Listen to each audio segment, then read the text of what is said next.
Welcome back to another edition of Rapid Recap. I'm Tim Verghese, joined by Steve Marik. Steve, we watched him from home, but just saw Nebraska fall 21-17 to number four Ohio State. You and I've talked a little bit off camera already about this, but I guess initial thoughts. What are your initial thoughts coming out of that loss? Hey, it's a loss. But everything can like all things considered, you were leading Ohio State 17-14 in the fourth quarter. You shut down their run offense.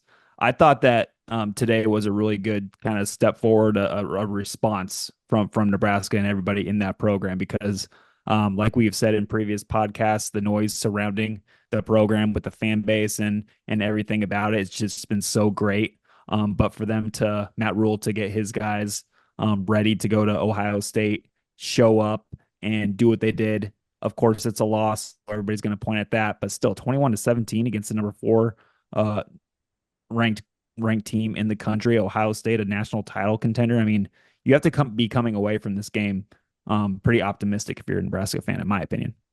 Yeah, like going into the game, I think I said multiple places. Like the main thing I just wanted to see from Nebraska was fight, and they did. They more Yeah, than fought. they I competed. thought, yeah, I thought it was a really, really strong bounce back performance from Tony White and his defense in particular. I thought the offensive line, to their credit, they gave up 3 sacks on Dylan Raiola, but to their credit, they gave Raiola enough time to make some plays. They created some holes in the run game. They did their part to try and win this to give Nebraska a chance to win this game. And special teams. John Hole, Nebraska has a Johnny kicker. Hall.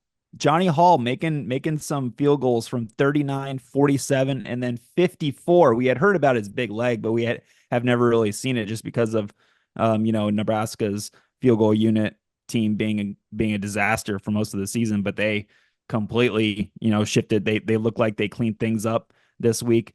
Aiden Fleggy, the long snapper, he was clean. Brian Buschini's holds were clean, and then Johnny Hall did the rest with his big right leg. So yeah, free 3 for 3 on the day for Johnny Hall in that field goal kicking unit. So special teams really kind of showed up in that kind of specific area of the game. They really showed up big time and helped out the team.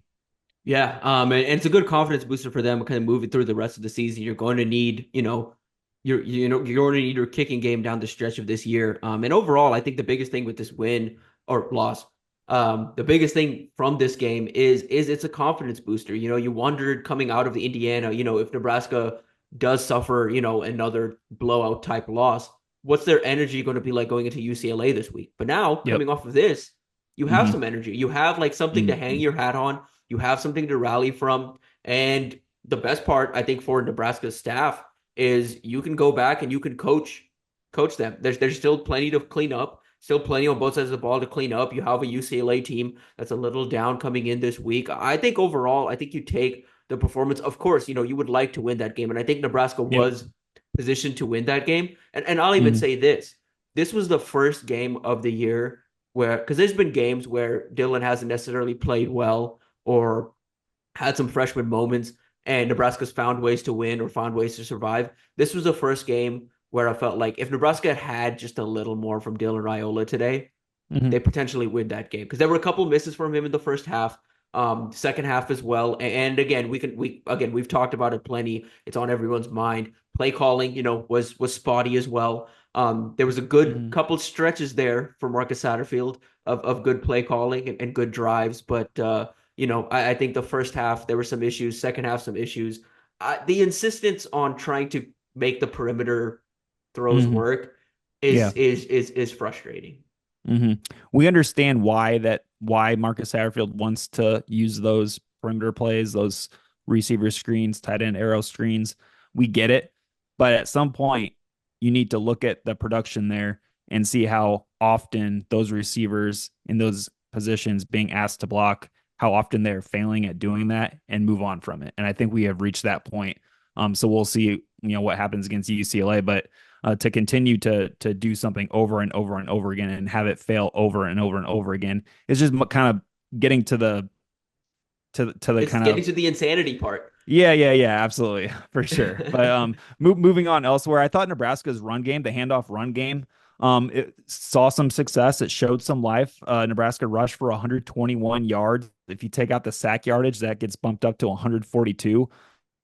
Dante Dowdell was running hard, 60 yards rushing. Dylan Raiola pulling down the ball and scrambling for whatever is there. He finished the day on 31 with 31 yards rushing, and then Emma Johnson 30 yards rushing. So that was another thing coming into the game, and kind of like a talking point was that handoff run game and how bad it has been lately. But it showed some life against Ohio State, and maybe that's something to build off of with UCLA coming to town next week.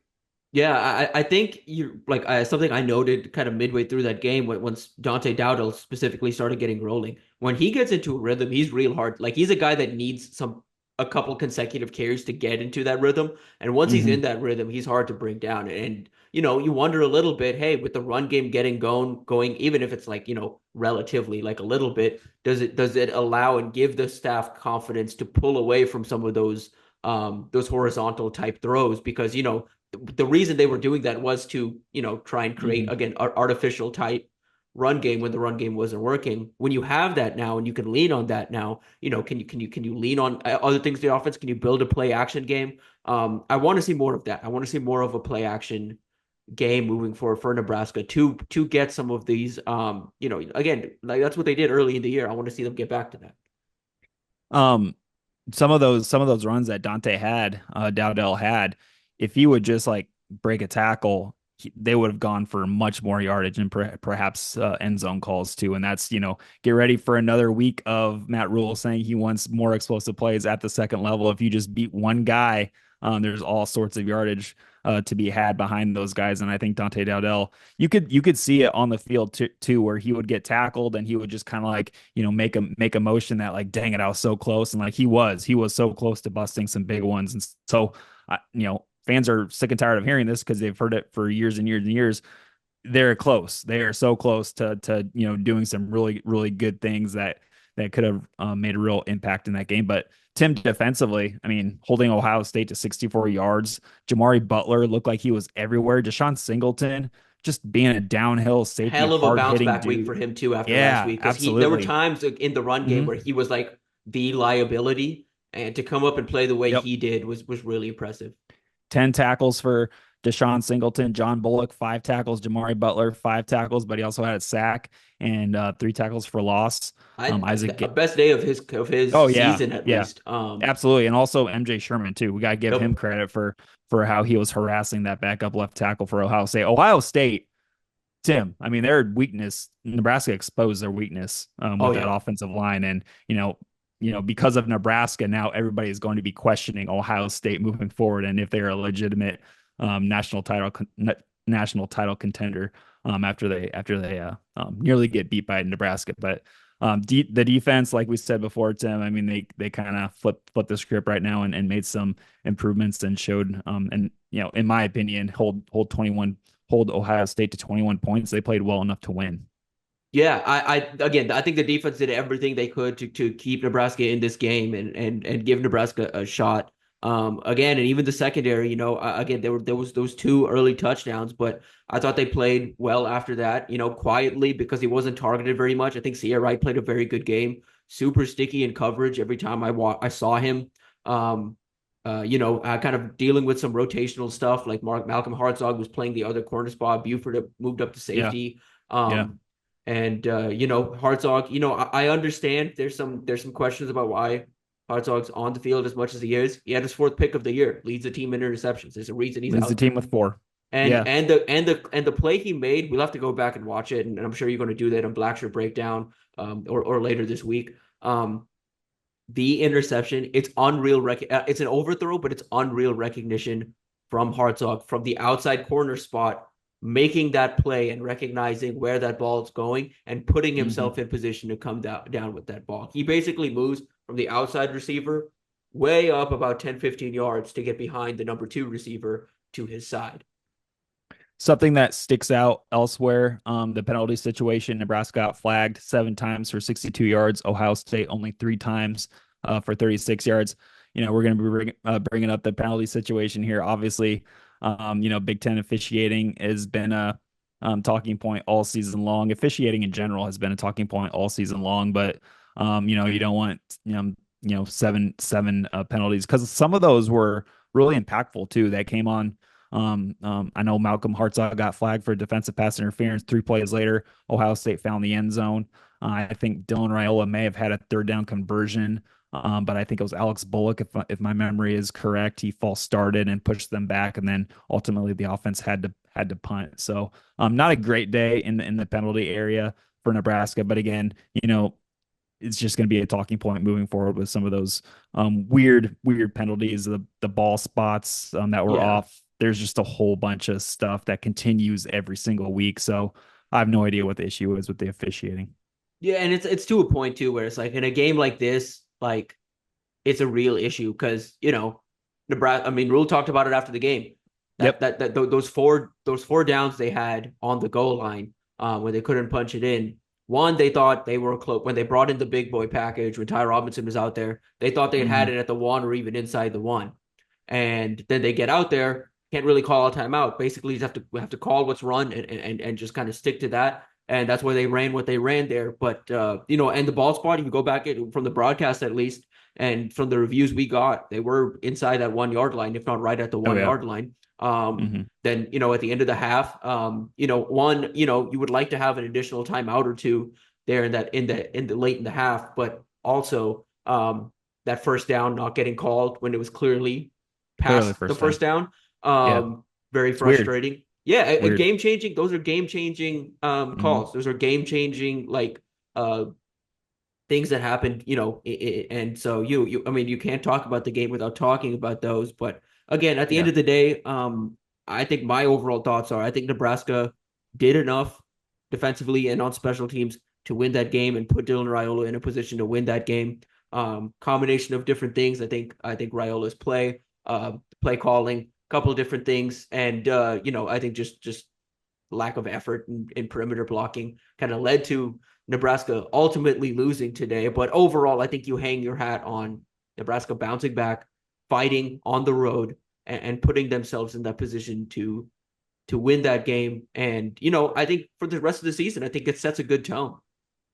Yeah, I mean, I know everybody's going to look at the loss, but to be honest, I mean, nobody was expecting this thing to be a game at all. And for Nebraska to get out there with a 4 point loss, to be leading late in the fourth quarter, I mean, that's got to provide so much motivation and everything going into next week's game against the UCLA team that is on their bye right now. So they'll be coming to Lincoln with fresh legs and everything ready to roll. So I think this is just I know it's a loss, but it's a good loss if that's a thing. Kind of just losing to Ohio State by 4 points. Yeah, I know the moral victory thing around here is pretty Yeah, there's just over. going to be a back and Everyone's kind forth of sick about of that. sick of sick of hearing Yep. about moral victories. I get it, but at the I same do too. time, I don't care. I think it was a good yeah, effort. I think like I think the defense yeah, showed again, up. I and you think the can't you special can't teams look hold improved.